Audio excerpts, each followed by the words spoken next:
Okay.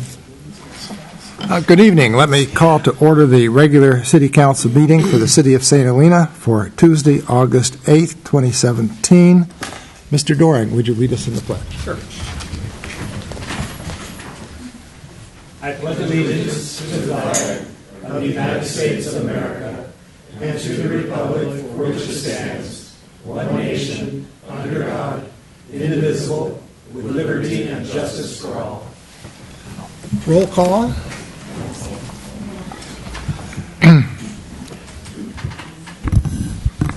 Mayor Galbraith. Here. Vice Mayor White. Here. Councilmember Doring. Here. Ellsworth. Here. Coverstein. Here. All right. That takes us to public forum. Members of the public are entitled to speak to us on matters of municipal concern that are not on our agenda. Public comment is limited to 3 minutes.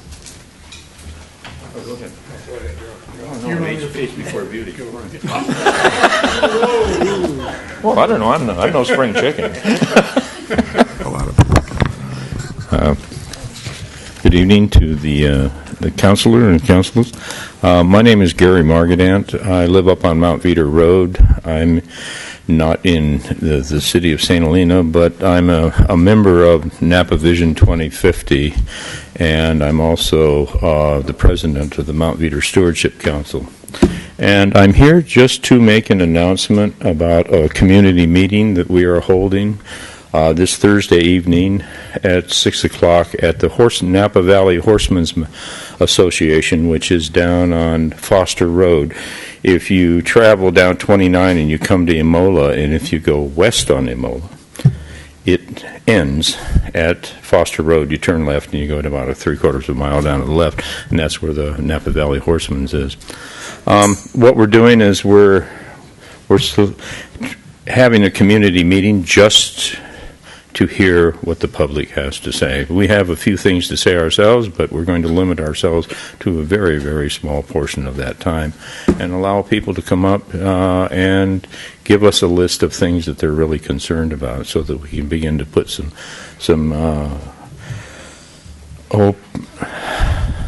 so we can bring up these subjects, before the different planning commissions, the different board of supervisors, that sort of thing. I have something here. I have some flyers and stuff like this. I'll be more than happy to pass some of them out. And then also we are holding another meeting that's going to be here in St. Helena, and that's going to be on September 7th at the Native Sons Hall. We don't have a program yet for an agenda on that, but that will be coming, and I'm sure that I will be back, to let you know about that. And here's some copies of the agenda for the Thursday evening. And if you would like to attend, we're more than happy to have anybody come and give us an idea of what their concerns are about Napa County. Thank you. Thank you. Thank you. All right. Peter Edlin, 1817 Main Street. I'm here to speak on the impact of the Los Alcabas hotel public or employee parking problem. The first item I have is I received a notice this week from the city about this bridge to be connecting the hotel and Behringer. That'll be an agenda item for the Planning Commission next week. And I can only hope that somewhere in the city you people have found the courage to connect the dots on this and try to get these two entities which in my opinion have pretty much fleeced St. Helena over the years, to agree to do something to solve this problem. And I know you just came out of a hearing or a meeting, which probably this all flies in the face of, but the fact is we've got a problem and we need to solve it. And I may not have had a need to come here if I'd had some experience of outreach from the subcommittee members who were appointed months ago to look into this problem. And with one exception, which was back in June when I got an email from Councilman Doring and Public Works Director Smithies that they wanted to meet with me. Unfortunately, at the time I was in Portland, I couldn't do it. I immediately responded and said, I'll meet with you next week, anytime. Here we are in the middle of August. I haven't heard back from either one. So much for outreach. If there were some outreach, maybe I'd also have some information on why the miles per hour on St. Helena's famous highway isn't reduced to 25 miles per hour, or why there hasn't been some progress on the signal at Pratt and Main. But I have nothing to go on, so here I am. The last item is the parking itself. As the dust has settled, there are fewer cars that are troubling to me. I think tonight when I left, there were probably 7 cars parked on Elmhurst on the church side and 2 on my side.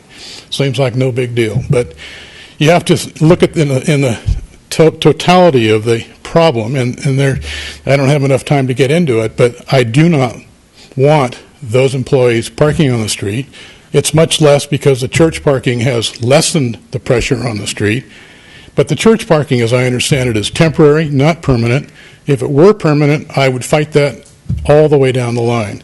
And if the church were to agree to a permanent agreement to satisfy the hotel parking for a private use, I think that flies in face of their tax-exempt status, and they'd be poorly advised to pursue such a contract. Thank you. Thank you. Sir, I'd be happy to meet with you at any time, any place that you call. I'm surprised by the comment that we didn't get back to you. I'm happy to meet with you at any time. Tomorrow morning would be fine.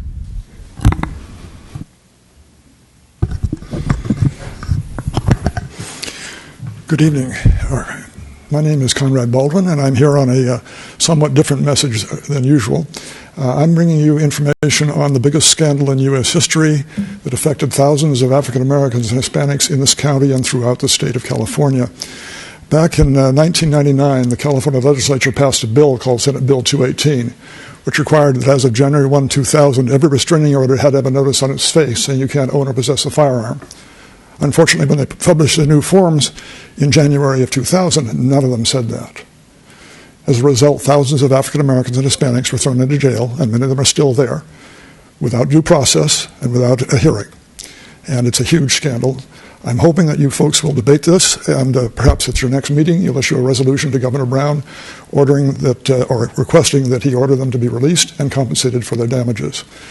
Now, there's no question of this scandal. It's not a joke. It's not I'm not mistaken. I've given you packets. You have them all there in the brown paper that contain a copy of my book, The Void Generation, How a Generation of Void Restraining Orders Voided the Lives of a Generation. I've also provided you with a document packet which shows the various stages that this went through, and also points out on the last document that the Judicial Council of California is notoriously racist. So this was not a mistake. This is something they did deliberately, or they made a mistake and then didn't correct it deliberately, and that's also in the packet that you have there. What happened was, in April 17th of 2000, they sent a report, which is in the packet, to every judge in California, notifying them of this. But then they said staff considered creating a one-page form that could be attached to the appropriate forms. However, attaching the warning to every restraining order might be burdensome to court clerks and individuals. So they didn't do it. And as a result, the scandal continues, and they're still trying to cover it up. Now, this is a huge, huge problem. These people had their civil rights violated. They were thrown into prison with no notice. Their lives destroyed. And many of them are still there. And we need your help getting them out. I hope you'll do that. Jeff and I have been working on this, and hopefully he'll tell you a little bit more about it, and we can possibly get this done. Thank you for your attention. Thank you. Thank you. Mr. Rouse and I met a number of months ago, and we'll be meeting again in the next week to talk a little bit more about this. Yeah. Thank you.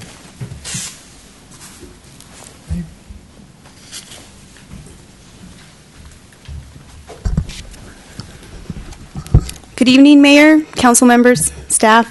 I am here to translate on behalf of Jorge and Fernando Cortez.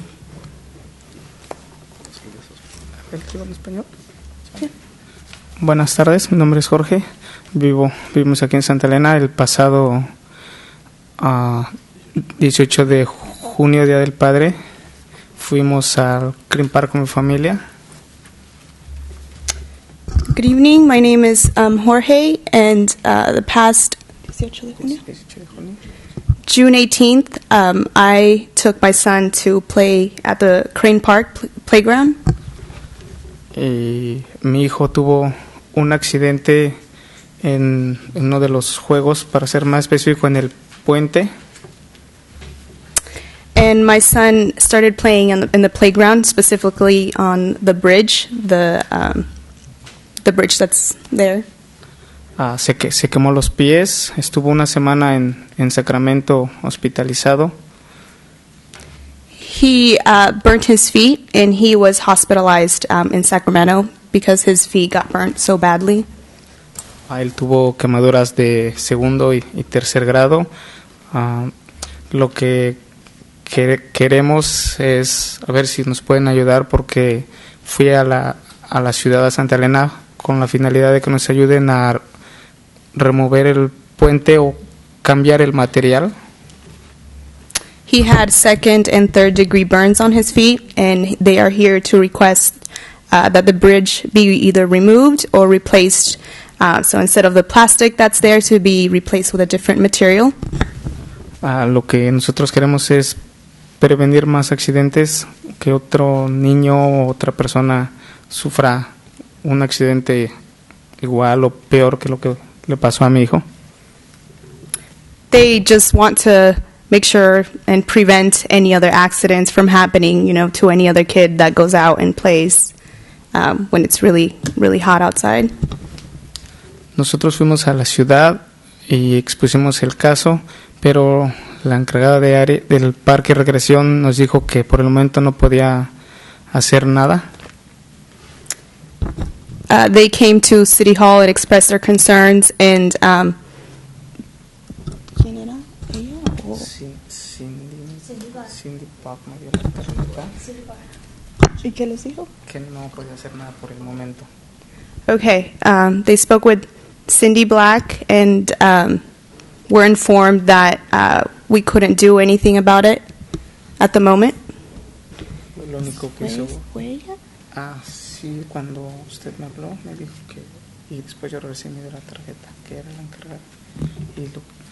Y lo que único que hizo fue poner un papel impreso como un warning, pero el papel ya lo quitaron. Alguien lo removió. The only thing that was done was there was a warning sign that was printed, which was placed on the playground, but it's no longer there. It was removed. Lo único que yo quiero, junto con mi familia, es, como les dije, prevenir otro accidente. Fue una semana muy difícil para mi familia y para mi hijo. Queremos que el Green Park sea más seguro. They just want to make sure that these accidents don't happen again, and that something gets done, and that the park becomes safer for the kids to play in. Y pues tengo las fotos, si gustan verla, y tengo el reporte médico. He has pictures that he can pass around, as well as the medical bills that came out from his injuries. Eso es todo, no sé si... Disculpe, ¿con quién habló? ¿Con la directora de servicios públicos o con...?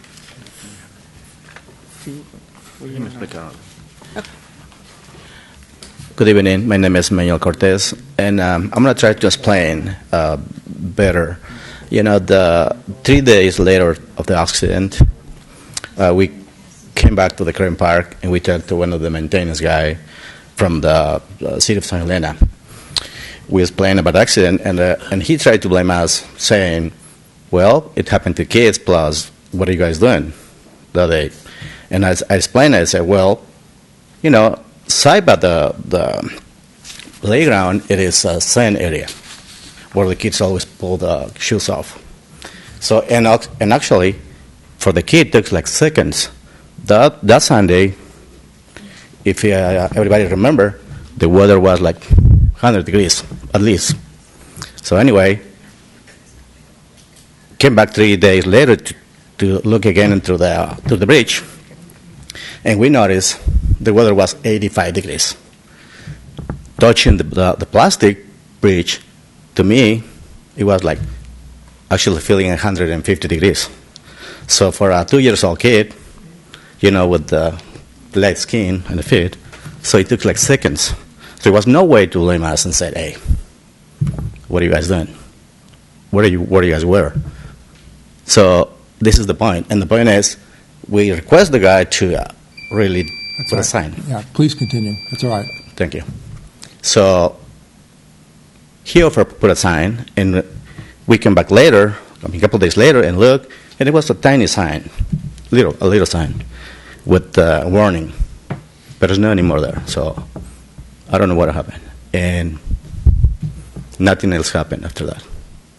So again, this is when we went to the city hall, it was to prevent more accidents with the kids. It was nothing asking them favor for that moment. Even when my brother had to go a week to Sacramento, driving every day, or 2 days, 3 days a week, and spend days in the hospital, either mom or him, and also losing, days from work. But it was not the point at that moment. So we don't know about bills right now. We don't know who's going to cover this. So we're waiting.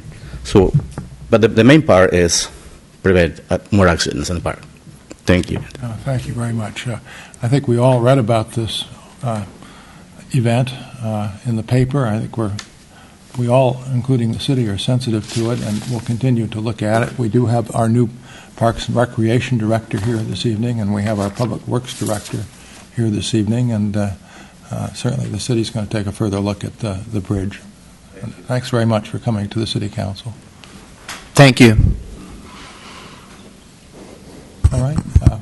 Mr. Mayor? Yeah. It might also be useful for them to hear that to the extent they have medical bills, they should submit a claim through the city, through its insurance carrier, and that'll be processed by the city's insurance carrier, so that if there is a desire to recover for lost work, I can't say how that will be processed, but the process for them, the process for you, is to file a claim. There's a written claim that you have to file with the city. I believe, is that through the city clerk?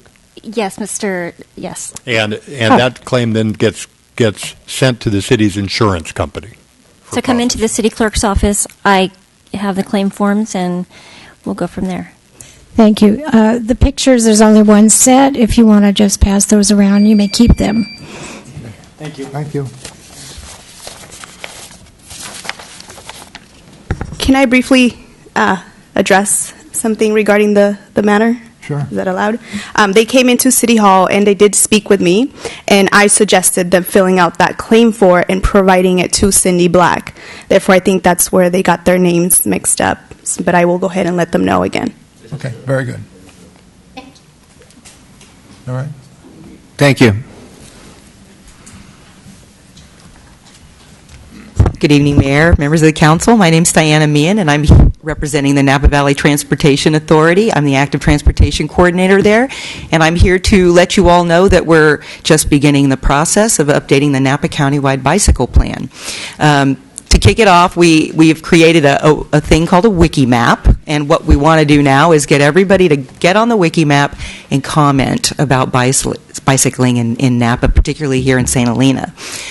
What you do is you go on the website, you click on the map, you pop it open, draw lines for routes that you like to take, draw lines for routes that you might like to take. We want to hear everything that you have to say about bicycling in the city of St. Helena.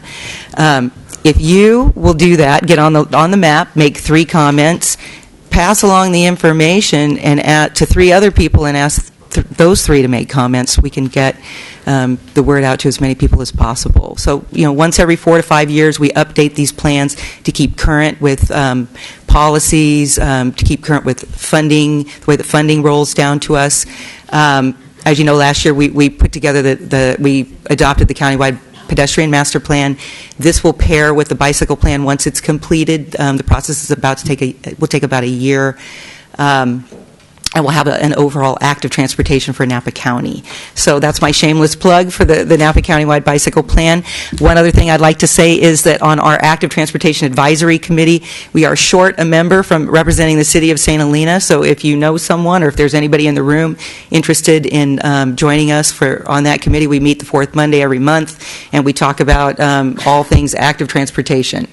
Thank you very much. I'm going to leave some flyers in the back. Okay, great. Thank you very much. Thanks, Diane. Yes. All right.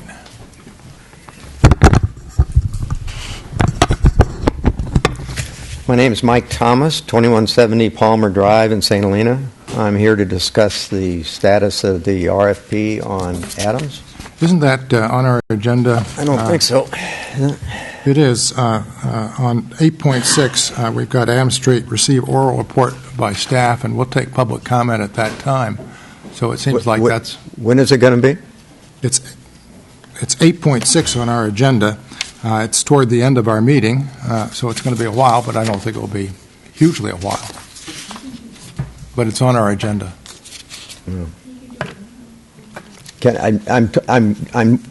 I don't know. I guess I'm asking about trying to move the process along with the RFP, and that's what I'm speaking about. I hadn't.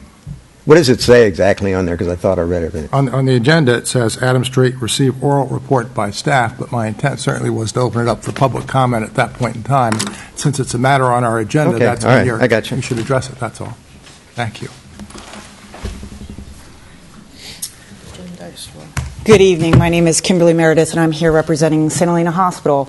We are currently working with the City Clerk's Office for a memorandum of understanding with the city for a program called 340B.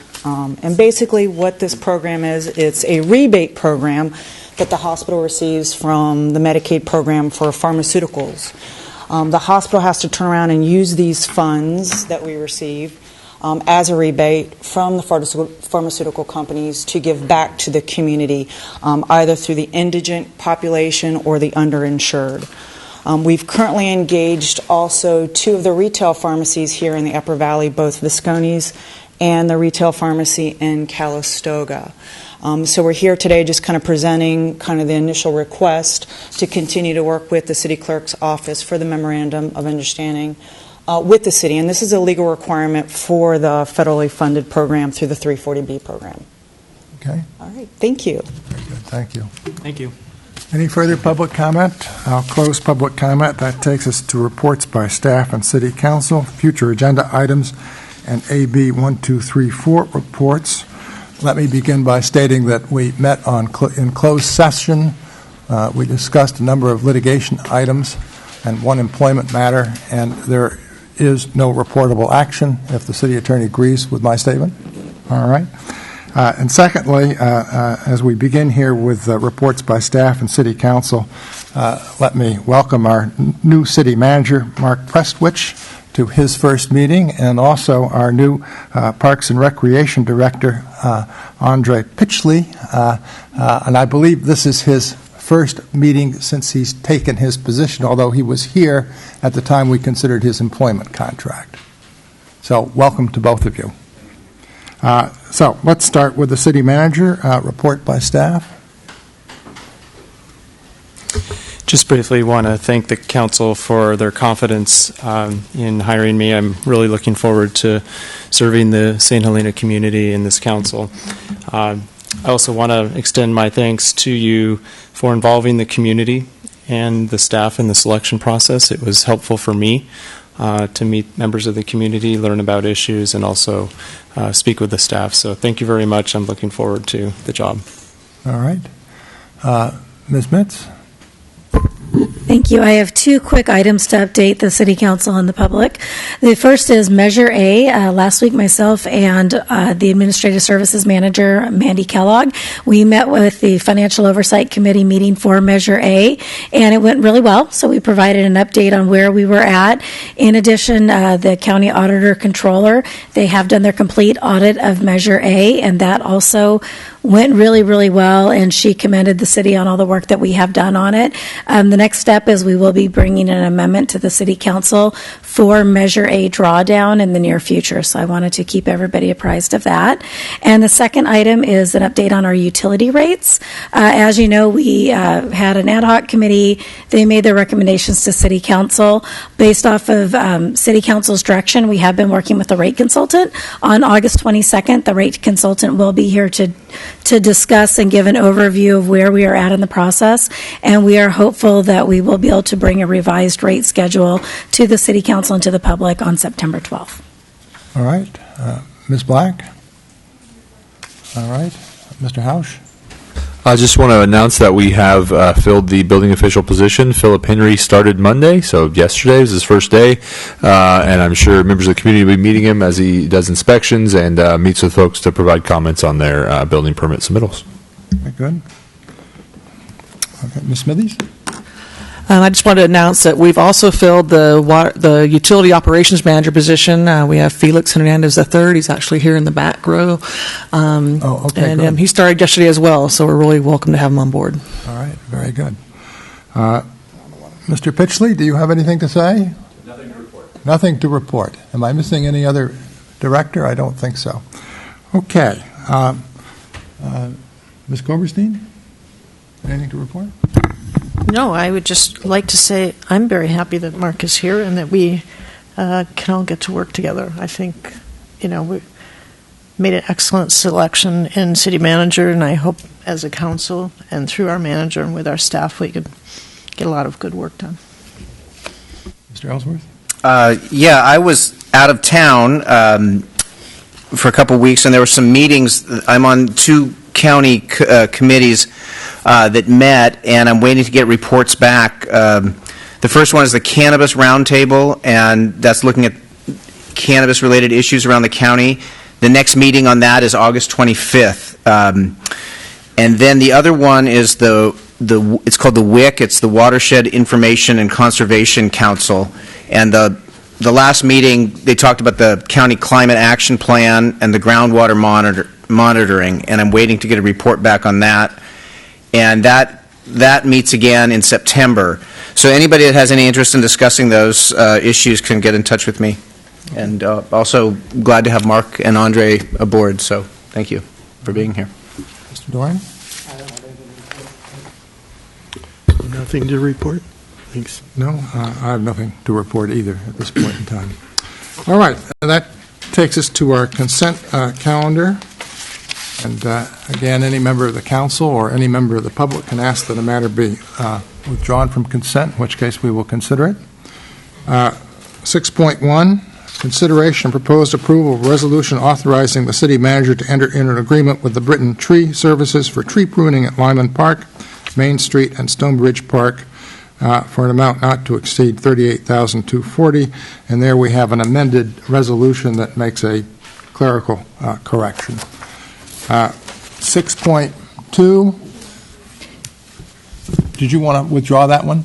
6.2. 6.2, you wish withdrawn? Yeah. All right, we'll come back to that in a minute. I won't read it off at this point. Okay. 6.3, consideration and proposed approval of a resolution authorizing the St. Helena High School annual homecoming parade on Main Street and authorizing the city staff to assist with traffic control before, during, and after the parade.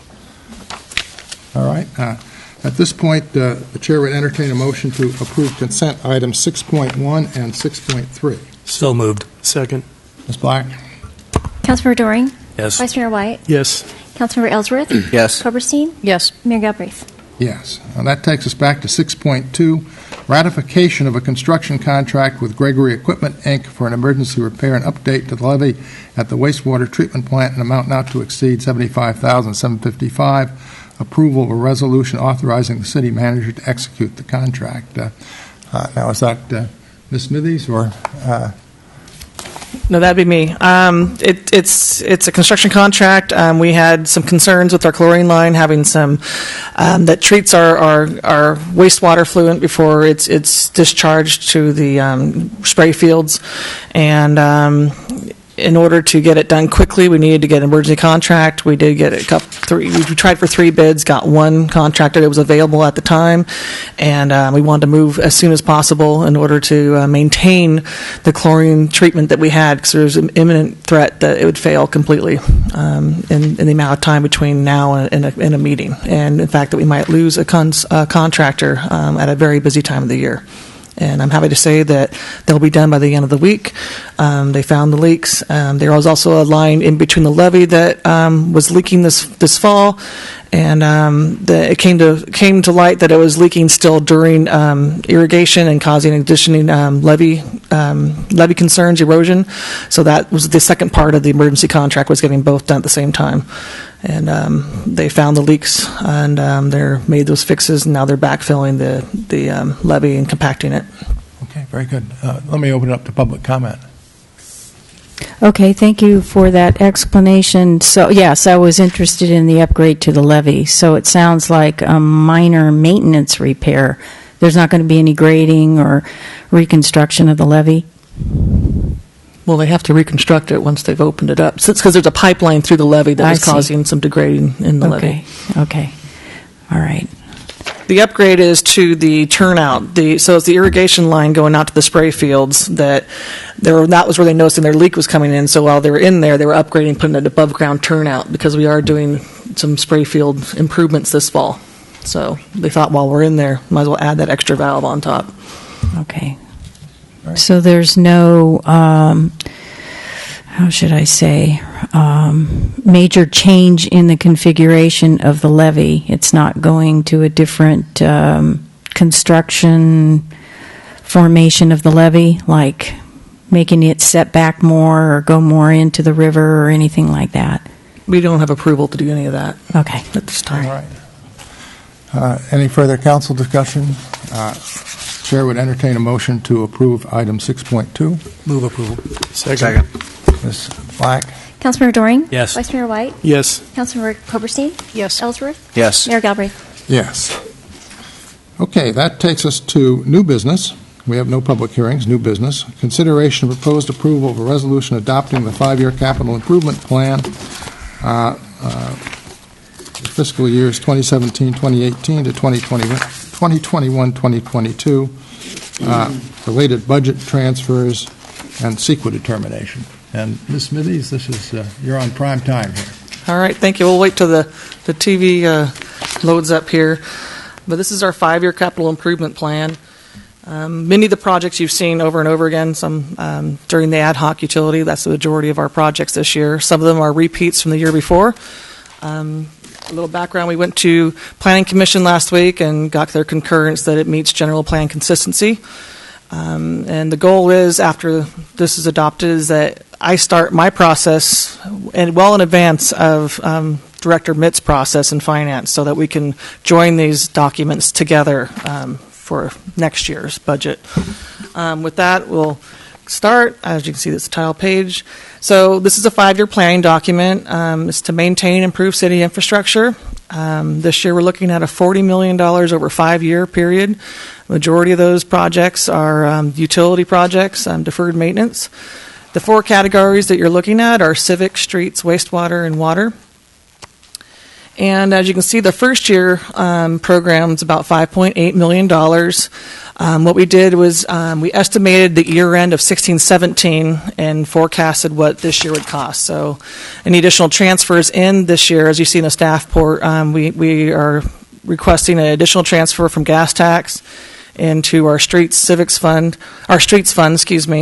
and then we have additional transfers into water and wastewater from the net positions for water and wastewater utilities into those CIP capital improvement projects for projects that were identified after the operations budget was approved on June 13th. So it's not new money, it's just transferring from the existing budget to the capital improvement program. So it's very intense 5 years coming ahead, and again, most of them are large projects. As we'll get into the streamline of projects that are programmed this year only, but as you can see, you get into next year, the water is a big jump to $7.6 million. That's a lot of deferred maintenance that we're moving forward, which is the Upper York Creek Dam removal. There's some big money this year because we're going to hopefully get started on construction early next year. But also you have the intake tower for Bell Canyon, and then some of the big increments of money will be in the following fiscal year because you're talking about summer construction. Same with the wastewater upgrades at the plant. $2 million this year, about 1.3 of that is design, and then hopefully starting construction before the end of fiscal year next year on the wastewater treatment upgrades and all the spray fields, and then the big money is in the next 2 years because that's about a 2-year project. So if you look at the CIP by funding source for this coming year, you have about 36% wastewater utility funds, 31% in water utility, 25% coming from the general fund. That's the $800,000 influx for the Upper York Creek Dam removal project, $250,000 towards streets, and $250,000 towards streets this coming fiscal year, and then about $120,000 going towards ADA improvement transition plans, and then $300,000 for the downtown restroom projects. The other combinations are a little bit of impact fees, gas tax fund, and the TDA 3 grant, which is a railroad curb ramp upgrade, Railroad Avenue curb ramp upgrades. The 5-year CIP funding by source, your big hits are going to be the wastewater utility, 33%, and your water utility is going to be at 24%. General fund drops down to 12%. And then you have a lot of water bond, Measure T, impact fees. The other is for the Dwyer Road Booster Pump Station, because that's going to be contributing the fair share from Calistoga and City of Napa for bringing water up here. Then we have the One Bay Area grant for pedestrian improvements down Main Street, some grant funding for Upper York Creek Dam, and then gas tax funds and impact fees for wastewater. And the goal is to hopefully increase our grant funds in the future, but right now we're maintaining what we have, and we have a lot of local funding.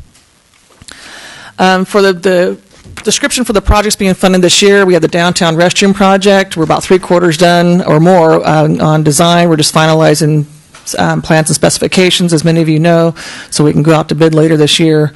And then we have the ADA transition plan for the facilities. That's being ADA upgrades to existing city buildings. That's going to be an annual project for the next 5 to 15 years to make improvements to our facilities. The streets, our street side, we have curb, gutter, and sidewalk repair. It's an annual project. Not a lot of money, but it's mostly from gas tax. Railroad Avenue curb ramp upgrade, that is mostly funded by TDA 3 grant funds, with some surplus from gas tax, not surplus, but additional funds for gas tax for design. Design costs a lot more than we thought it was going to cost. And then we have an annual pavement restoration project. This year we have $250,000 from the general fund, and then we're asking for $50,000 in gas tax funds being transferred into that account. So we have $300,000. The goal here is to lay out a plan ahead, because as of 18-19, we'll start seeing a lot more funding coming in from Measure T, and as part of maintenance of effort of Measure T, we got to add about $379,000 of general fund per year to match Measure T as part of the voters' requirements for us using that funds. And then adding the gas tax funds, which with SB 1, if it does not get recalled, we'll be adding, we have $125,000 a year now. You're adding about another $140,000 a year to that. So maybe we'll be up to 1.2 once we're fully funded by those legislative movements. So this year's $300,000. Lay out a game plan. Maybe do a construction project at the end of this, or get one started by the end of this fiscal year. But then hitting a construction project every year on hitting some streets with some pavement and doing some pavement restoration, slurry seal, microsurface type projects. And of course, trying to tie those into utilities that need to be done, because we're having our master plan done, which will be later in this, and hopefully prioritize which projects get hit first, and not tear up our streets as soon as we put them down. So coordination. Then we have the ADA transition plan, curb ramps, and that's an annual project until they're complete. Again, we're using general fund there now, but there are projects where we're using grant funds and developments as people put in, they're doing developments on their frontages have to be improved to meet ADA requirements. So hopefully to lessen the general fund loading. Sorry, I'm getting there. I'm pointing the wrong direction. So our first sewer project is the wastewater treatment plant upgrades. We're in the design right now. We're at 1.386 for design this year, coming year. Part of that is the $600,000 requirement from the state to do additional soils analysis and wells, and they started that like a week ago, and or actually last month, excuse me, not a week ago. They're well into it now, so hopefully we can start construction next year. That's the timeline for the Phase 1 upgrades. The spray field improvements, we have a design for that, but it might be modified as soon as we have our final design for our upgrades of our plant, because it all relates to one another. And then we have a minor Pond 2-3 levee improvements, and then facilities automation, which is the supervisory, automation, so our staff's not going out there and manually upgrading. There's a lot of deferred upgrades at our plants, both water and wastewater. So we need to get our facilities automated, and hopefully with our new operator manager, we'll get some of that stuff rolled out sooner than later. We have a new well that's deferred from last year. We now have the funding to move forward on it, and so we can have potable water out there for the wastewater treatment facility to serve employees, as well as some of the wash cleaning they have to do out there. There's sludge removal. It's just part of maintenance ongoing. And then as part of a 2006 facility plan at the wastewater treatment plant, it was to install and operate, get the staff out of the building they're in. It's not a efficient working environment in there. I don't know if everyone's ever toured down there at the plant. The office building sits right on top of the incoming influent, and they can't even do testing in there accurately because of the readings for mercury, I believe, is it, that they don't read accurately because there is some odor transfer from below them. So the 2006 facility study said get them into another building. So this is part one, is to get them into a temporary office trailer, and then in years 3 or 4, we start the design for a new office building with their combined with their equipment. So it'll be a dual-purpose building. And then there's also rolling out a 1% sewer main, replacing the sewer mains annually, updating the GIS maps for the sewer system, and actually having a sewer master plan per the direction of the council in June. They wanted us to move forward with that because I think it's very important to prioritize what pipes get placed first. On to the water utility projects. Upper York Creek Dam is at the top. We're at almost $1 million this year for complete design and get into construction. The Holmes tank upgrade, we started design a year ago on this one, but now it's being pushed out to year 2 or 3 for the actual construction, but we're going to finish up the design and have it ready to go, roll out for construction in the following year. The Bell Canyon Creek inflow, we're going to be getting design on that soon, so we can get that project implemented.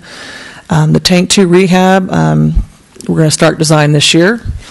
Pump station upgrades, there's a requirement to provide backup power at a couple of our pump stations. So the $200,000 should be enough money to get design and get the generators brought to those facilities so we meet compliance with the state. The lower reservoir dam rehabilitation, it's replacing valves.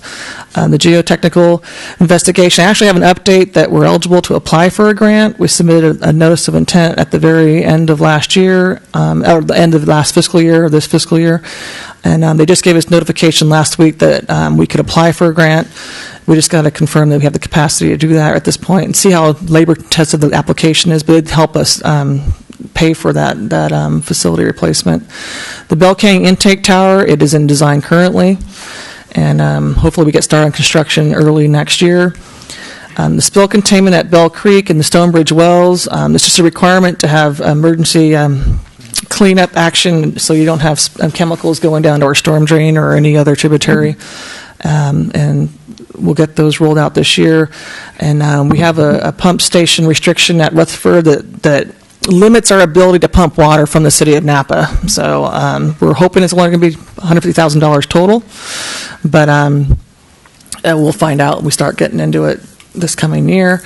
The water master plan update, again, per direction of council, we're moving forward with this now. And then we have 2 new projects. They were new. They weren't part of the original rate study, but as part of the Division of Dam Safety and the Oroville incident, we have to move forward with Bell Canyon Phreatic Service monitoring assessment and the spillway stability assessment. Some of you may have seen the news article last week, but the city is, for Bell Canyon, we're in the first phase. There's 2 phases that can be rolled out, but we're in the first phase to get our assessments turned into the state. So we're working right now on an RFP. We were going to go with the consultant, but we're going on RFP and then come back to council on 9/12 for hopefully awarding of that contract to get it moved forward. And that's it on our 17-18 CIP. Any questions? Yeah, I've got, well, one thing that's very much on my mind is that perhaps, I guess it was at our last meeting, we had a presentation by the residents of Kennedy Court, La Quinta Way, El Pineda. It was a very good presentation by them. I'm very familiar with the area, and they really presented, I think, accurately as a public health and public safety problem.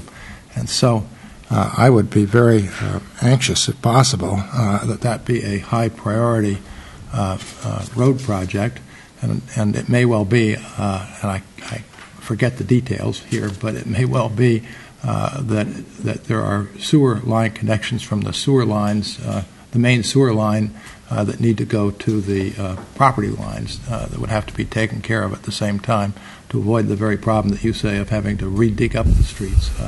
I know there's a main sewer line that goes right up to Kennedy Court.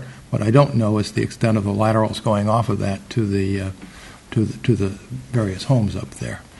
My thinking is that the laterals, by and large, are not in place, but I'm not sure of that.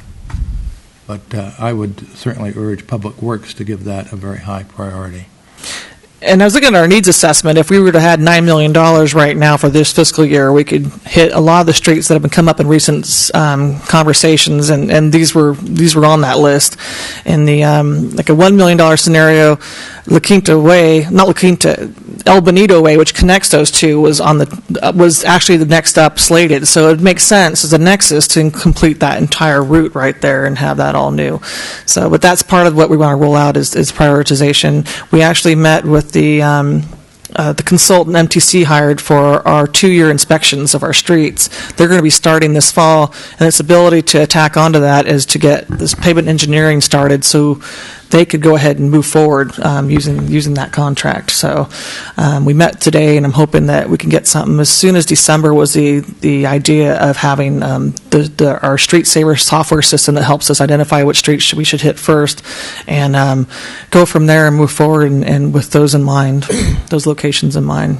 Yeah, of course, we got a letter from Mr. Smithers talking about South Crane. I bike down that at least once a week. And it's just turning to gravel, especially at the end of South Crane and Sulphur Creek Avenue there, to the point where if you bicycle around that corner, you want to go very slowly or you will slide. And I'm bicycling not on a road bike, but on a hybrid bike, which has a slightly wider tire, because at least around the city, I feel a little more comfortable on that type of bike than on a regular road bike. But it's here we are trying to encourage folks to cycle, but with some of our streets in the condition that they're in, it's not feasible to say with a straight face, hey, get out of your cars and take a bicycle. And that's a good example, because it's a street that provides a real opportunity to go down and then go up to the White Barn and back for a little exercise, but it's tough on that South Crane. Well, it's also tough. You brought up a good point of prioritizing our projects. You want to hit your arterials and collectors, as well as your primary schools and your high schools, and you have Grayson right there that's also rated one of the worst streets in the city. So it's This is a challenge. It's a challenge that we're all facing, especially in California, is finding those funds. Fortunately, we have the Measure T funds that are going to start coming in the match that we're supposed to honor with general fund, and Right. that we can start really doing some improvements in our city. Once we get that map done, say December, is that possible to get it up on our website to the city's web page, so everybody knows what the priorities are and how we're going to be moving forward with the street repairs?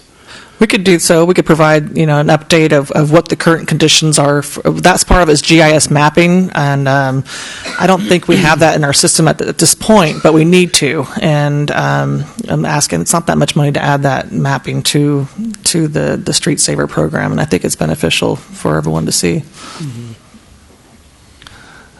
Are there other initial questions?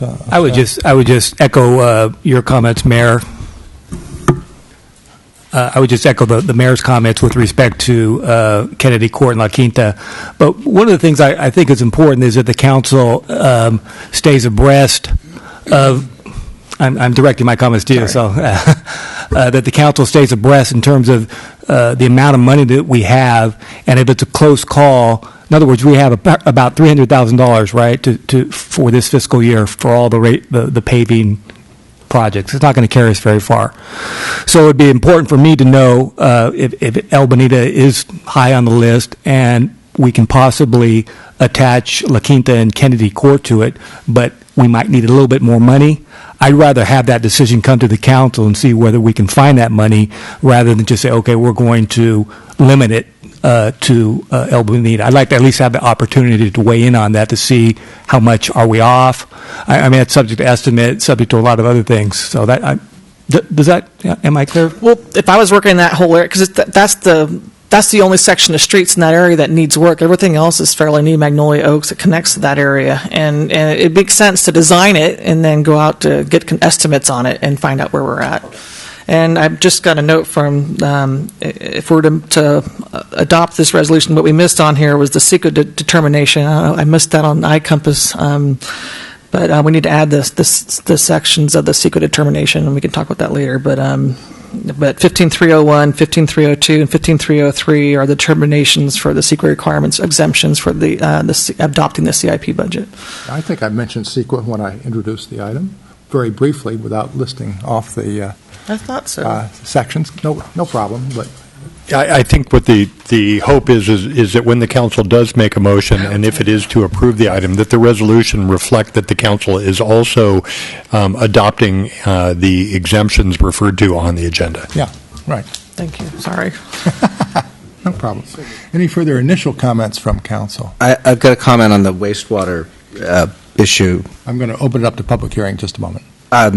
First of all, thank you very much for moving quickly on that and making the decisions to go forward. I went out and visited, and I think you're right that the temporary building for the workers and the testing, I think, is really critical. And I'm glad that's moving forward. Is there a time frame when that may be, when they may be able to move into a temporary building? Well, I'm hoping with our new utility operations manager, he can help take the lead on that and determine the needs of the building. Okay. The timing was perfect. there. Okay, great. Because going out and looking at that, I think it's critical, and that moves forward quickly so that they're in a better environment. So, thank you for pushing forward on it. Yeah, no problem. All right. Let me open the public hearing. Mr. Thomas? Mike Thomas, Palmer Drive, St. Helena. Since I'm here to the bitter end, I'll get my 2 cents worth on this. Okay. On the $40 million, I went through the 5-year plan over the website. It looks as though you've got everything covered for the $40 million. Is that correct? I mean, all the numbers that said this is our sources, and so you're pretty comfortable with that? Well, why don't you complete your comments? This is... Well, I got to make one at a time. Anyway, well, then let me ask you this. Is the $40 million what we have to spend because we got the money to do it? Did you just fill in did you just say, okay, this is how much we need to spend or did you start with the amount of money you can raise and then allocate it to make the $40 million? Does that make sense? Does the $40 million represent what we need to do or only what we can financially do? All right.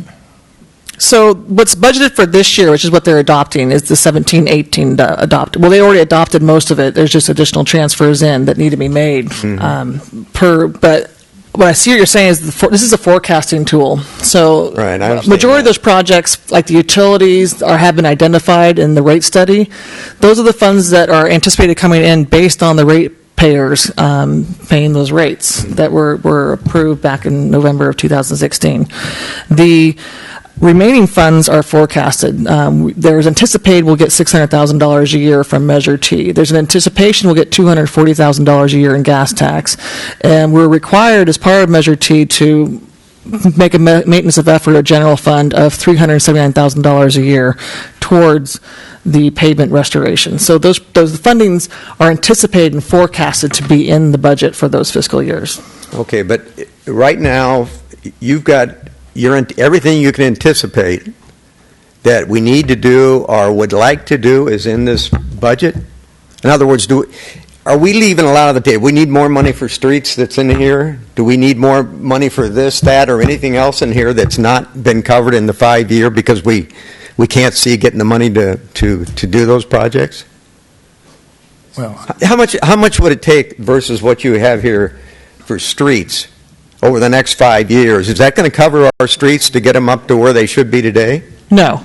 It's going to be, so if you were network replacement cost as of today was $22 million for our city streets. Okay. We have 26 center lane miles of our city streets. If we were to hit all the streets right now, or at least the ones that were down to poor or Right. are going to be $9 million for year one. Okay. we're- But you're really over that 5-year period to get things up to speed. You need $22 million. Is that what you're saying for the streets? Complete replacement cost. Yeah. Well, whatever, if that's needed, but some number between where you are in this report versus where the ideal place would be. So yeah, we're forecasting more realistic numbers, Right. but if we could get $9 million, heck yes. And if we can apply for grant funding, like we got $1.2 million coming in 2018-19 for Main Street or 1920th construction. So, I mean, there's still ways of hopefully applying for funding and grant funding, but this Okay. is what we anticipate. Okay, now, there's no numbers in here that for either renovating the city hall or building a new one, is that correct? There's no fundings identified at this point. Okay, good. Thank you. All right, thank you. Certainly, in response to your comments, just briefly, I can visualize quite a list of what should be done that is not in this funding plan beyond streets and excluding wastewater and water, which obviously are very major items moving forward where we're under extreme regulatory pressure in a short period of time to bring our facilities into better shape. All right. Yes, please. So it's important to emphasize over and over again that this is not a complete needs assessment. This is what we think we can do in 5 years, right? Correct. And there's much Sure. more beyond that. Okay, I want to keep emphasizing that. Yeah. All right. Yes, please. Thank you. Erica, that was really good. Thank you. I enjoyed your presentation. I've got conflicting objectives this evening. Can you state your name, please? Oh, yes, certainly. My name is Dale Grossman. I live on Granger Way. Yeah. I want to apologize for being disrespectful last time I spoke to council, but I also want to present my thoughts in 3 minutes or less. So I'll open with my thoughts and may ask for a little time at the end to apologize. Okay, I'll get right to it. I'm here to talk about the 5-year capital plan tonight, in particular, City Council's oversight of the plan. As I read the forensic audit, City Council's oversight authority has been compromised due to deficient internal controls. If not addressed, these issues may have a negative impact on Council's oversight of the capital improvement plan. Many of these issues have been inherited from the flood control project. The forensic audit indicates previous City Council's oversight authority was compromised during the flood control project. Additionally, these deficient controls may have increased the city's vulnerability to fraud. The procedures that plagued the flood control project are still in place, and current council's oversight authority is still being compromised. I'd like these issues to get more consideration before we embark on the proposed capital improvement plan. Previous council surrendered an important weapon in the oversight arsenal. Without this weapon, current council may also just be a spectator in the city's capital improvement projects. I can give you more detail, but it's going to take more than 3 minutes. Previous City Council and Finance Department engaged in what appear at this point to be indefensible practices. If current City Council doesn't act on the recommendations in the forensic audit, they may be defending the same indefensible practices. Thank you. That's that. Now I'm going to move to my apology. First, I want to open on a personal note. Mr. Mayor, please be careful bicycling through a construction zone. I had a horrific accident 7 years ago by bicycling through a construction zone, and please be careful. You can never exercise too much caution. All right, on to my apology. Last time I addressed council, I was disrespectful. I was disrespectful to City Council and city staff, and for this I want to apologize. If you check the tape, you'll see I didn't call anybody a clown at that meeting. I said if you make the same mistake twice, people will call you a clown. As you can see, I'm very concerned about the city making the same mistakes twice. Nevertheless, it was disrespectful to insinuate that anybody on city council or city staff is a clown, and I apologize. All right. Thank you very much. Thank you. 6 seconds left. Just a quick response. Certainly, Ms. Mitz, as Director of Finance, has very much in mind the internal control recommendations of our auditors and working hard to put in place the controls that remain to be put in place. I certainly don't expect any repeat of what we've seen in the past. Thank you very much, Mr. Grossman. Thank you. Thank you. Chris Malin, 2945 Atlas Peak Road. So in the capital improvement plan in the wastewater category for the next 5 years, the total is $13,124,514. My question is, I know that the San Francisco Regional Water Quality Control Board has been in communication with the city of St. Helena, in particular Erica, regarding consideration of the advanced secondary upgrade to include riparian restoration of the Napa River. And I was wondering if that cost is embedded in any of this 5-year projection as possible. I'm unaware of riparian restoration, but there's discussion of potential wetlands. I'm sorry, I correct myself. Thank you. Wetland, yeah. That's part of the Phase 1 upgrades, looking at that and the feasibility of putting, not necessarily next to the river even.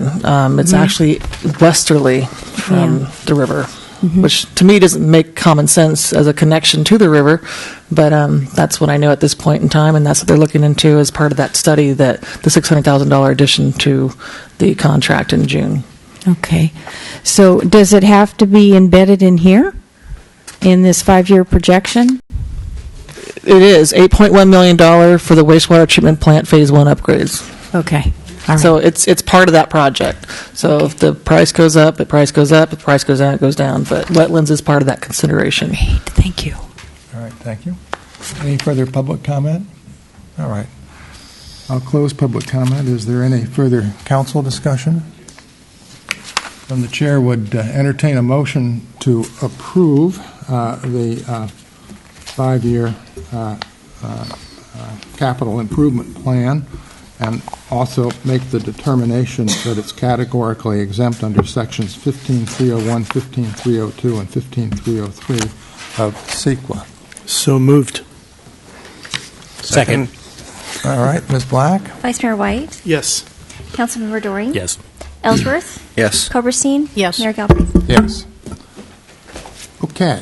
That takes us to 8.2, review and direction on a request from Our Town St Helena to use Affordable Housing Trust Fund monies to cover the development impact fees for the approved 8-unit affordable housing project located at 684 McCorkle for an amount not to exceed a total of $320,000. Mr. Hausch.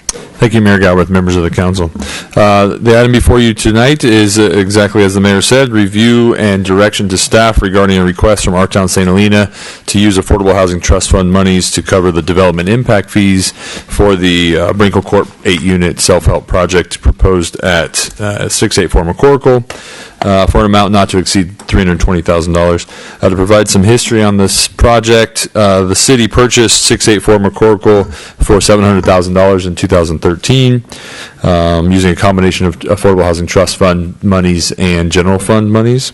On May 12th, the city agreed to sell that property for $1 to Our Town St Helena to facilitate the development of an 8-unit affordable housing project. On the February of 2016, council approved using up to $65,000 in trust fund monies to cover the planning, entitlement, and building permit application fees for that project. June 14th of 2016, the council has also authorized some additional funding of up to $100,000 in order to support very low-income residents for that site. And then finally, when in granting the discretionary approvals for the project, the council also authorized trust fund monies to cover the cost of an in lieu water payment, and the total of that was $31,500. It's worth noting that the total entitlement fee cost, along with the in lieu payment, was a total of $55,800. So it was less than the overall or maximum amount originally approved. And so, as mentioned, this request, the previous request from Our Town for their covering of the application fees did not include the cost of the development impact fees associated with construction of 8 new units on Brinkle Court. And so Our Town has requested that the City Council authorize use of trust fund monies to cover the development impact fees of that project. I'm happy to get in some details about development impact fees if the council or the public sees necessary. And there's a summary of the overall cost of this and how much will be left in the Affordable Housing Trust Fund. There is no direct impact of this request to the general fund. However, given all other trust fund commitments, primarily associated with the Turley Flats development project, which did close and we're funding, and I expect building permits to be issued shortly, that will leave in a balance of approximately $346,000. And so just worth noting, and that's the fiscal impact. But it is recommended that the council consider the request from Our Town St Helena to provide direction to staff to use the trust fund to offset their development impact fee costs. And we have amount not to exceed $320,000. We think it'll be slightly less than that, but we wanted to provide a cushion. And it's also worth noting, just to clarify for the public or the council, there are 2 estimates attached. One was the estimate provided by Our Town, and one was the estimate provided after reviewing their building permit plans internally from the staff. Just wanted you to know, and I'm happy to answer any questions. And I do see the representative from Our Town is here, and I believe they have a brief presentation. I'm available for any questions. Any initial questions? All right, let me hear from the representative from Our Town, St. Helena.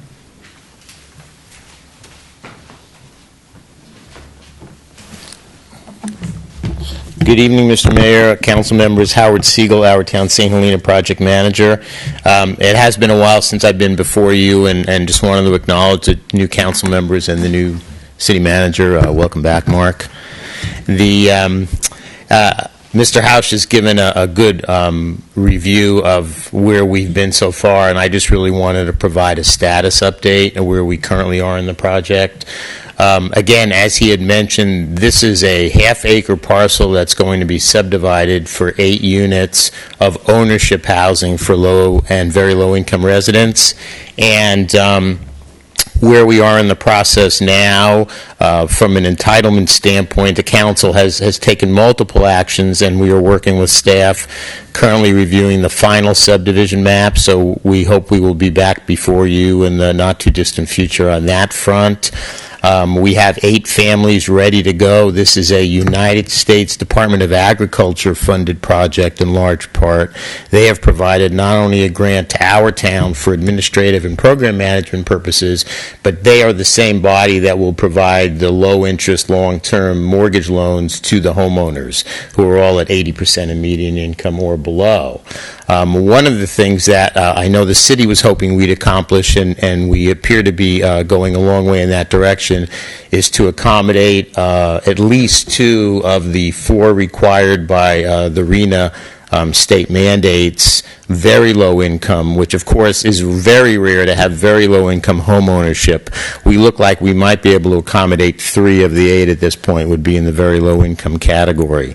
This is, as most affordable housing projects are, very complicated to put together, especially from a financial standpoint. In addition to the USDA money and the fee waivers that the City Council has provided so far, as well as the land, we also have a bridge loan from Rural Community Assistance Corporation for pre-development work, as well as from the County of Napa for development and site work, with the latter intended to be converted into silent second mortgage loans for the homeowners that need it to make it work for them. Because many, or at least several of the 8, won't be able to qualify for the full amount needed from the USDA, so they will need assistance, both with the city subsidy for very low income and the county rollover loans. What makes this project perhaps more complicated than most affordable housing projects is probably 3 factors. One is the fact that it's an ownership project, which again is fairly unusual. The second one is the subdivision aspect of it. In order to create these 8 parcels, the subdivision process, not necessarily locally, but dealing with the State Bureau of Real Estate, is defies description, let me just leave it at that, and is a very lengthy process. And the third factor that makes it unusual is the fact that it is a sweat equity or self-help project. So that adds a whole nother layer of complexity where the folks who are going to be living there will be working under supervision to help build their homes. Of course, the upside is that allows the affordability factor to kick in, with construction costs being what they are, and make these mortgages and homes relatively affordable. So having said all that, and again, with thanks to the council and staff for all their work thus far, the waiver request that is before you tonight, without those waivers, this project is unlikely to happen, because we're talking about, I believe if you use the $320,000 figure, that would add $40,000 apiece to each of these families that, are sort of marginally able to afford what we've got so far. So I just can't underscore the importance of that enough. With that, I'd be happy to answer any questions. Any questions from council? No? Thank you very much, Mr. Seal. Thank you. Appreciate it. Any further public comment? I'll close public comment. Is there any further council discussion? Yes, Ms. Coverstein. Now, I wanted to raise an issue for the council to consider and discuss. Looking at this application, I recalled when we looked at the Turley loan documents that in the case of that particular project, the council at that time found that there was no specific nexus between some of our development impact fees and the project in question. And the result was that the developer was not charged those fees, which reduces the project costs. And in addition to that, the council didn't have to turn around and loan money to the developer to pay those fees. And I recognize there's some locational differences between the Turley project and this project, but they're relatively the same size in terms of number of units. And I'm wondering if we might be able to adopt this resolution, but also spend some time figuring out if we can determine if there is no nexus in some of these instances. In the case of Turley, there was a nexus in the water system, the sewer impact, the storm drainage, but the others, there was finding that there wasn't. And those are fairly significant numbers in the case of Brinkle Court, 175 roughly for Park. So I'm interested to know if we could, as a group, explore this and not only save development costs, but also preserve some money in our trust fund for other purposes. Well, let me first say that that may be beyond the scope of what's before us this evening and may have to be agendized separately. Mr. Mayor, can you yes. move your microphone up? So I'm a little concerned that that discussion may be beyond the scope of what is agendized this evening. I've got no difficulty agendizing that. That's basically, as I understand it, sort of an internal city financial situation. How do we handle that? It doesn't really impact our town if we can handle it in some other way. But what's before us this evening is this particular motion. Now, maybe Mr. Ausch wishes to speak to Ms. Koberstein's point. Just to say that it would require a significant amount of other review, and those findings were made in adopting the project, and given that this project has already been granted its entitlements, it may be difficult to retroactively do so without going through some other mechanism, but staff is happy to look into options available. Okay. All right. Any further council discussion at this point? Then the chair would entertain a motion to approve the staff recommendation, including the CEQA exempt determination pursuant to Section 15061B3. So moved. Second. Ms. Black? Councilmember Ellsworth? Yes. Vice Mayor White? Yes. Councilmember Doring? Yes. Koberstein? Yes. Mayor Galbraith? Yes. I would just add that I'm a little disappointed in sort of the piecemeal approach that we're taking with these waivers. It's difficult for us to be good planners and be cognizant of all the issues that we have in the affordable housing arena when these requests come in. And this is an extremely complicated project, so I'm not necessarily expressing my aggravation but we have to get a hold of this. We have to develop some policies so that the council can say this is when we do it and why we do it. And so I think for the future that would be very important because, had I known what I know now, maybe a year ago, I would have maybe looked at this a little differently. And I do agree with Councilmember Koberstein that we should look at, the impact fees to see where we can reduce them if possible. So those are my comments. Didn't have a real chance to discuss that, so I wanted to get that out on the record. Okay. Yeah, I think when they were done internally, I wasn't suggesting we could do it tonight because I believe it has to be done by a resolution and a finding that there is no nexus in the case of certain of the impact fees. And, it could reduce our overall drain on the trust fund and the project cost as well. Okay, but when it reduces the drain on the trust fund, it increases the drain on the general fund, right? It all depends on how the mechanism that's done. So in the case of Turley, the project was actually found to not have those impacts.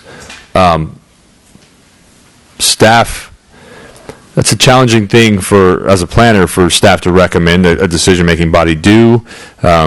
However, there may be a variety of options available for the council to look to reduce costs for affordable housing development. Yeah, I think it goes along with Councilman Doring's suggestion that we have an overall policy of how we approach these things and treat them. Okay, very good. That takes us to 8.3, council discussion and direction on disclosing water and wastewater customers' usage pursuant to the California Public Records Act. And this would be Ms. Toole.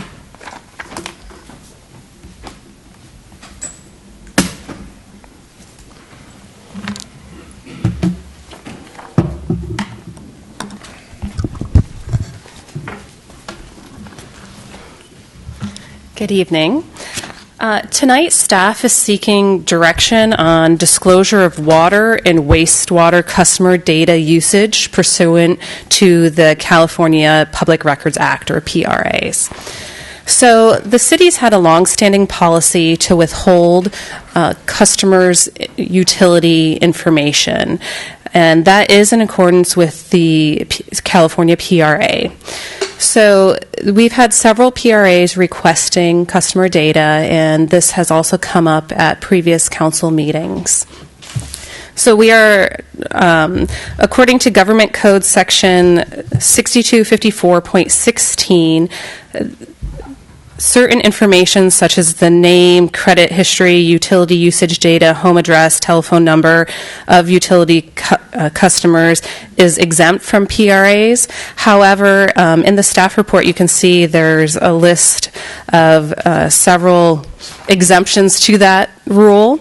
And number F is upon determination by the local agency that the public interest is that there is public interest in disclosure of the information that clearly outweighs the public interest in non-disclosure. So we wanted to bring this item before you today because there has been a lot of other agencies that do share some customer information. Over the years of the drought, this was referred to as water shaming or drought shaming. I think many of us are familiar with, someone in Southern California that's a celebrity or politician that, the city that they lived in, all of a sudden their water consumption was made public. And so in that case, that particular jurisdiction had made a determination that the disclosure, there was a public good in disclosing the information. So today, staff is asking for council to provide clear direction on this government code section and to basically provide direction to staff. And one of the concerns about disclosure of customer data is it could expose potential customers to harassment, unfair treatment, or if they're a business customer, it could be a competitive disadvantage. So we are looking for discussion and direction on this topic. Do we know what other Napa cities do with respect to this? I have not researched that to date. Okay.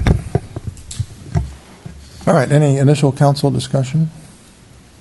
I've got a few comments. Do you want to make? Yeah, I'll wait till after the public hearing. Yeah. All right. Let me open it up to public hearing. Any public comment? Ms. Manette? My name is Bobby Monette. I'm speaking as a citizen, and I am repeating something that I've already said at a city council meeting that's already on record. But my concern when I spoke the first time was that the public would not be able to do a records request on this information of specific use for some businesses.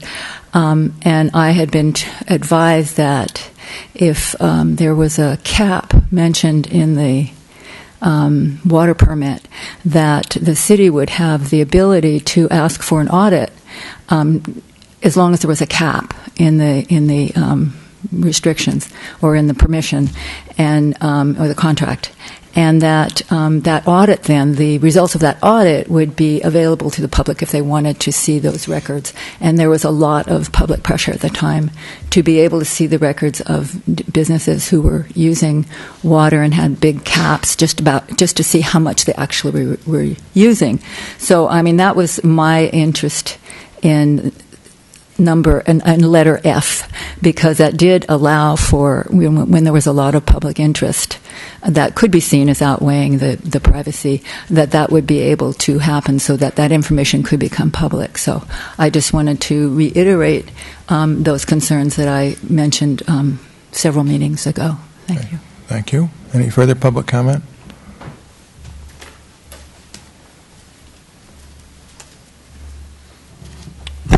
Good evening to the council again. It's Gary Margadan, excuse me, from up on Mount Veeder Road. I didn't plan to speak on this, but I wanted to add a little bit of information about this type of subject because we ran into it, even though I live in the county and there's everybody's on a well, so they don't have any records about what people use for water. But we ran into a situation with a winery construction and vineyard construction up there where the vineyard has made a large error in deciding to put water on his grapes that were full of boron. And then he decided, to haul water up there to try to flush this stuff out. And I don't remember how many acre feet he had up there, but he must have hauled over, 500,000 gallons of water in a truck up there. And it really bothered the neighbors. Now, I was able to get that information through the Napa City Water Department, But, since that time, they have stopped letting us know, that, they figured it was a Public Records Act request, and one of the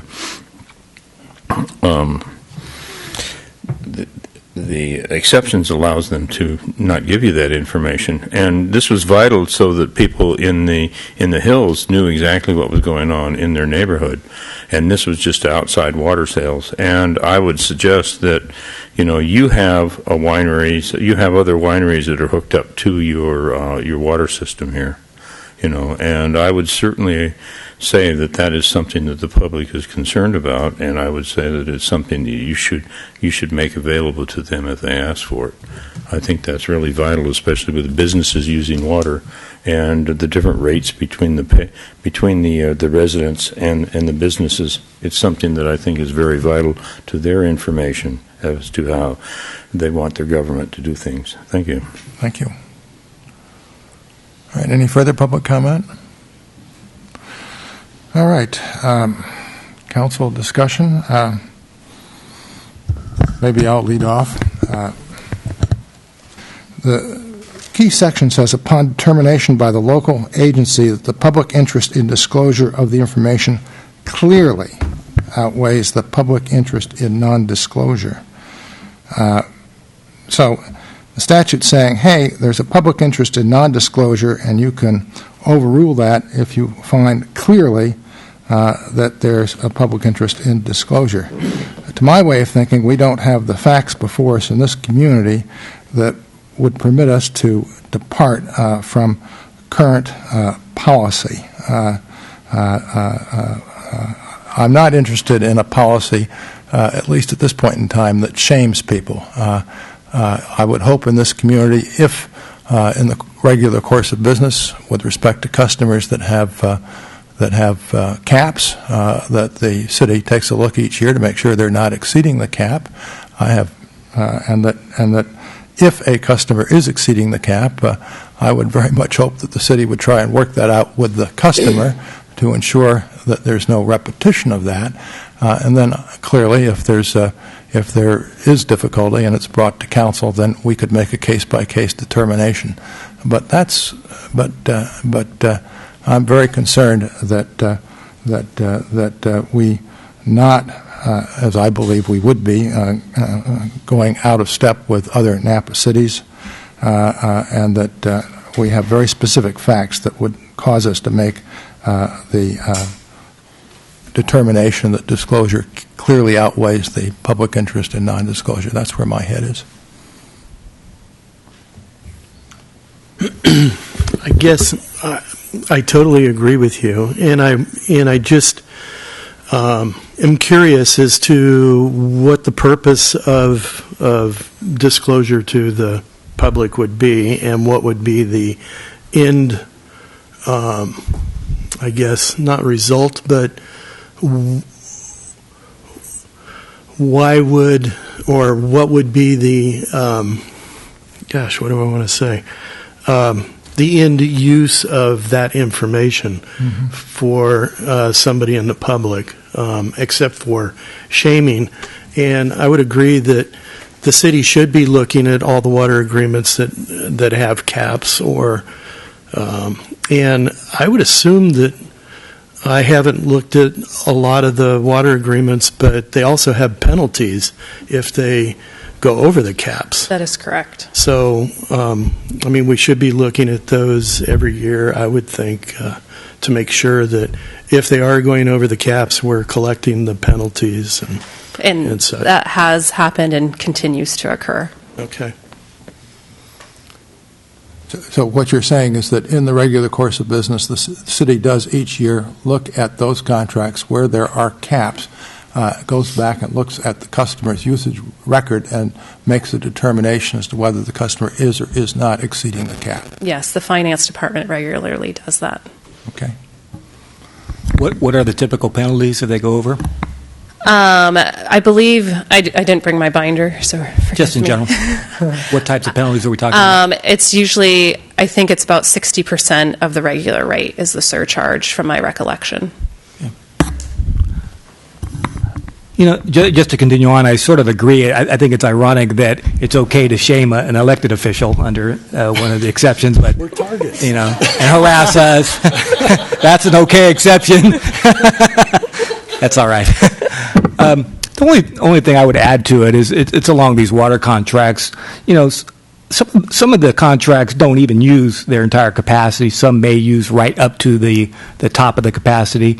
The only public interest I could see is water planning, and I don't know, just getting a sense of what our needs are. For example, if somebody has a very high capacity and they are using very little water, wouldn't it be incumbent upon us to maybe kind of renegotiate or talk to that owner and say, hey, can we take some of that water capacity back, or can we plan for better uses? So it's more of a planning potential for me to make sure that our water is well used, appropriately used, and appropriately allocated under those circumstances. That would be my only concern. Let me make a quick comment here, which is that the city, in the ordinary course of business, does accumulate water usage by customer type. For example, industrial users, there's a printout that shows total consumption by industrial users by month. Same with churches, same with residential, same with multifamily. So that by looking at those reports, if something is really out of whack, that would encourage you to go back and see what the problem is, and then gives the city's water department an opportunity to work with a specific customer that may be out of line. So there's that type of check. In terms of the capacity, again, I don't know the specific usage of the major users in connection with their caps. My speculation is that most are probably well below their caps, but I don't know that. But I don't think in terms of water planning that's so much the issue. The issue, generally speaking, is looking at total water usage across all customers, looking at where we stand with respect to the safe yield number of 1,950 acre-feet, and saying to ourselves, how are we doing? And unlike years ago, today we are well under the 1,950 acre-foot annual usage. So, but in any event, in the context of this particular matter that's before us, I really think it would be a mistake to depart from our current practice at this point in time. If specific facts are presented to us, I've got an open mind down the road, but that's not where I am now.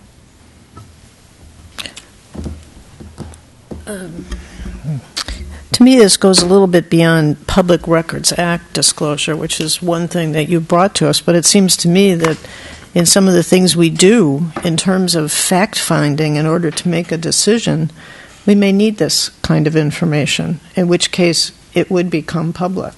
For instance, in talking about the water agreements, everybody's under the impression we have a 19 million gallon agreement with Behringer, which apparently we don't have.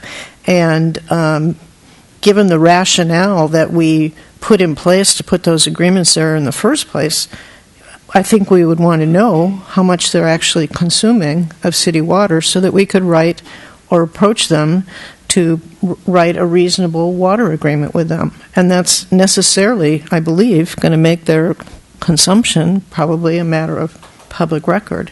And similarly, just in fact-finding, in some of the cases that come before us, when people say, I'm only going to use 25% more water than I use now, it's hard to understand what that means if you don't know what their consumption is. So I can see on a case-by-case basis where it would be appropriate to make the disclosure. I'm not saying we should have a policy now across the board, but I think it certainly might be called for in certain instances. Well, I would assume that if someone comes in with a use permit that requires it to state that it wishes to use 25% more than its current usage would be disclosed. There would be a water contract and there would be a cap. I mean, that's the way it would go. One of the problems we have is that, at least with respect to some major users, we apparently do not have contracts and therefore no caps. But on the other hand, it's also difficult for me just sitting here to see what leverage we have to cause them to enter into a contract if they don't have to do so. So apparently these contracts have come up, as you pointed out at a prior hearing, in the context of mainly in the context of the wineries who are the major users for seeking county permissions that required city permissions, and then that gave the city the leverage to negotiate the caps. I'm all for negotiating caps where matters are before us where we have the leverage to do so. Well, I think originally, just in reading, old issues of the Star, the idea of some of these agreements, and we have agreements with people in the city, the idea came up because the council determined that it would be good to establish caps, particularly for non-residential, but for large water users. And, so I think certainly we have a number of agreements with entities that are outside of the city limits, but I don't think that would foreclose us from adopting a similar policy and having agreements with some of the large users that are in town that currently don't have agreements, in which case we'd probably be disclosing their consumption. So what do you think would trigger bringing any of those users to the table to facilitate a water contract? I mean, unless they were going to come in for some discretionary thing. I'd have to go back and read some more articles about what triggered it in the first place. It may have been a resolution passed by the council. I don't recall the precise mechanism by which it began, but as Councilman Doring said, it's part of maybe sound water planning, for the future, particularly when you have large users. So right now we've got the water neutrality policy that actually any new use permit has to show that they're going to be water neutral in the city. I don't know what more. I mean, a water contract, if somebody comes in for a use permit, I would think that could trigger having a water contract with a cap, but otherwise you're just going to go to the different businesses and say, we want to have a water contract with you. Well, I think we can look into how it was done in the past. It was definitely I think it had to do prescribed by use the council permits and usage coming with a new project. From the history that I have seen, the bulk of what I've seen is exactly what you guys were talking about, is especially with the mostly wineries outside of city limits, is the county required a certain amount of water for the winery or business to get a use permit, and that's what pushed the company into getting a water agreement with the city. I've done quite a bit of research, but I haven't seen too many or any at all, from what I can tell, that just came to the city and said, I would like a water agreement. I think we'd invite them to come and talk with us. I mean, I don't expect them to walk in the door and say, we want to write a water agreement. Maybe they would. Because as a practical matter, if you run a business, it's an entitlement to a certain amount of water for you, which is important and valuable to your business. So there is some incentive on the other side to have it. It could be easier than trying to do a water neutrality analysis. It's also a benefit to the other businesses who need to know that they're protected too, because we're all on the same system. It's important, I think, to everybody to know that one entity can't take all the water. And we see examples all around the country and around California where towns have gone dry and big business operates around them, and the town's wondering why they can't get water, but the businesses can. I think that we're looking at an equity item. Water is an equity item. This isn't, to me, about water shaming. It's about water security for our community. And I don't think it's out of line at all to suggest that it's critical to look at. This is an equity item. If we lose it, if it drains away, we lose our equity. Our home values are based on having water. Our business values are based on having water. It's not fair to one business for another business to have a free reign at water when one business is restrained. So I think we have to look at our entire system. I recently read an article about Pleasanton, who does a recycled water program and has a lot of large water users.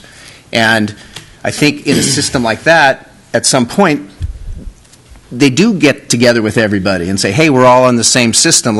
How are we doing this? And have that conversation. I don't think it's about shaming. It's about understanding the equity and how it works, and planning, just like financial planning. It's equity planning. That's sort of how I see it. Well, I don't see an issue with, one of the exemptions is that officer or employee of another governmental agency when necessary. We have the ability for staff to take a look at what the water usage is for each one of our customers. And, they can come back with generalities without having to go specific, which sounds like, from what the mayor said, is what information we do have.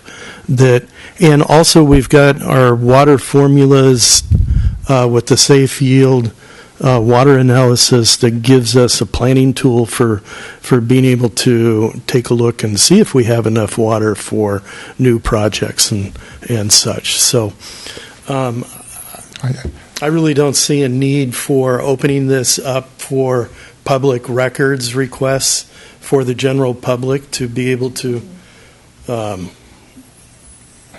take a look at individual.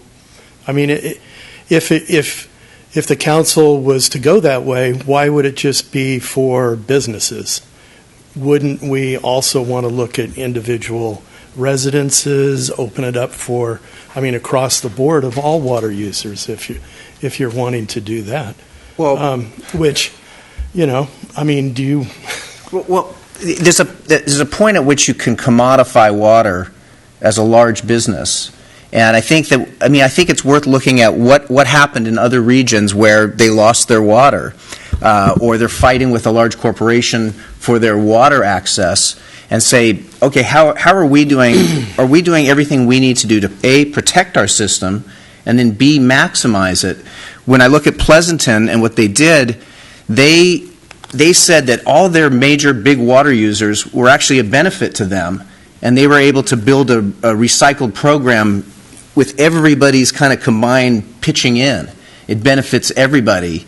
And so while it may not be, how you have the access to the information, I don't know how that's set up, but we as a council are the oversight committee to have an oversight of what our system is and then try to figure out how to best maximize it. And I'll send you this article about Pleasanton. Sure. It's in Western Cities, the League of Cities magazine. Oh. But it just showed me that they were looking at their water system as a whole, and how could they best maximize using it. And that's what I hope that we're moving towards here, so that it's not just one-off. We've got a big system, and we have these world-class wineries and hotels. Shouldn't we have a world-class water system that works together? I would just make a couple of observations here. One is that our total usage, as I mentioned, has gone down very substantially down. That's part of the problem on the water side with the rates, right?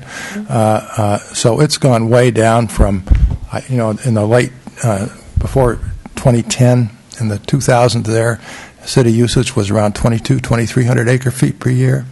I'm guessing last year was around 1,700, 1,800 acre feet. Is that roughly right in that area? Yeah, I can't convert acre feet to gallons in my head. I can't deal with gallons. I can deal with acre feet. I can visualize an acre foot because it's basically 90 yards out of a 100-yard football field at 1 foot high. 50 million gallons. But and then the other thing is that given the cost of water, businesses have every incentive to be efficient in their potable water use. So I would urge the council to continue with our current policy, and then if specific facts come to our attention that say, hey, we need to modify it, okay. But I don't see that we have the record here today to disagree with the statutory scheme. I apologize for looking at this device during the meeting, but I have an article from the Star on June 26, 1997, when the council, directed the Public Works Director to develop an ordinance that would limit the annual water usage of all the city's non-residential water customers. At that time, there were 28 non-residential users attached to the city's water system. So and the ordinance would put a cap on usage. I don't even know if that ordinance is still on the books, but there may come a time when we decide that some of our large users who are not currently under water agreements ought to be, that their consumption is probably going to come out as a matter of public information. I'm not suggesting that people be able to go sift through records now. I'm trying to make a distinction between when we are legislating or reviewing discretionary approvals, it might be appropriate for this information to be disclosed. Yeah, could well be. But I think the issue before us is whether we continue the current policy in terms of the Public Records Act request, and that is that we do not take advantage generally of subsection F. That's really the issue before us. And so I would urge the council to direct staff to continue, for now, our current policy. I would agree. Is there a motion to that effect? So moved. Is there a second? I'll second it. Ms. Black?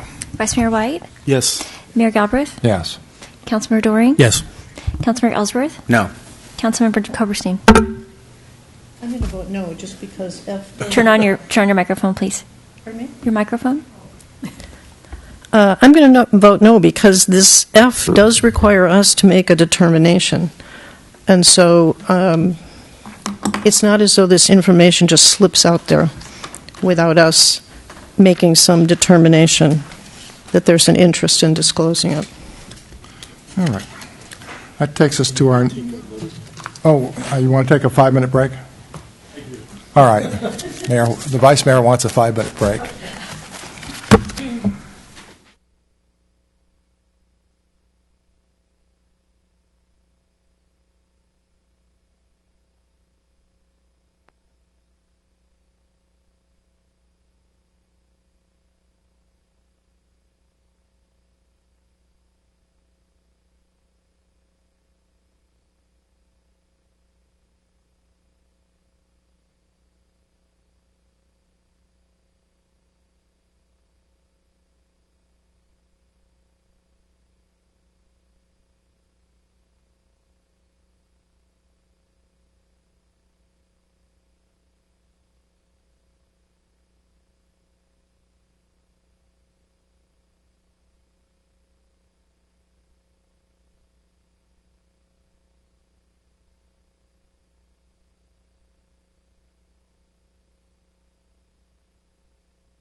Okay, let me reconvene our meeting. We're on item 8.4, which is consideration to designate one member of the St. Helena City Council as the 2017 League of California Cities Annual Conference voting delegate and designate two alternate voting delegates, and those that are going are the mayor, the vice mayor.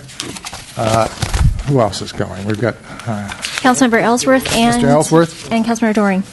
Councilmember Doring. We've got quite a delegation here. Well, with respect to 8.4, I think it's traditional that the mayor be the person that is the designated member. Does anybody take issue with that? So moved. I could open it to public comment. I don't see any public comment. All right. The consensus of the council is the mayor will be the delegate. Now, we have to select two alternates, and who would volunteer to be the alternates? I volunteer Councilmember Ellsworth. All right, Mr. Ellsworth and Mr. Doring. There you go. Thank you, All right. Councilmember White. Second. All right. All right. You got that down?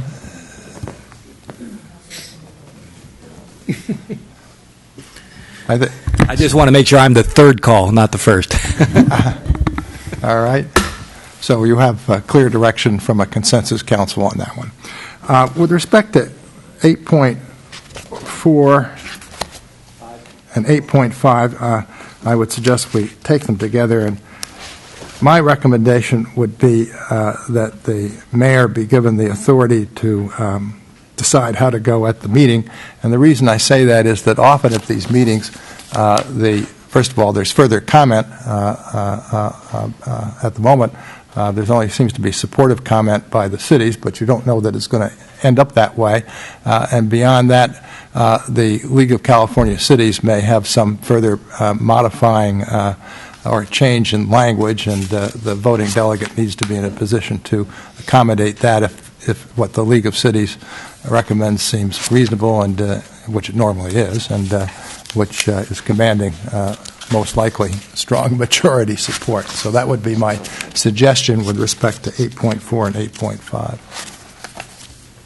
So moved. Second. All right. I mean, it goes through a couple of committees before it goes to the vote. Right. Okay. So with respect to 8.4 and 8.5, the mayor will have discretion, but will obviously give great weight to the or the alternate to the views of the If you get run over by league. a truck, then Yeah. All right, and then that takes us to 8.6, Adams Street, receive oral report by staff, and then I'll open it up for public comment. Just briefly, in response to the motion that was adopted recently by the council regarding an overall facilities assessment to better master plan for how to use existing city assets, including Adams Street, city staff, Director Smitty's and myself met with Councilmember Koberstein, who is one of two delegates to a subcommittee. Councilmember Doring was the other. He wasn't able to attend our meeting.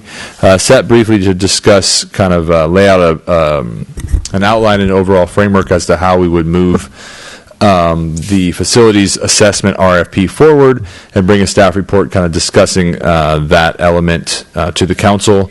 You'll recall when that council adopted that motion, staff committed to bringing that report back to the council at one meeting in August. Obviously, it's going to be the next meeting.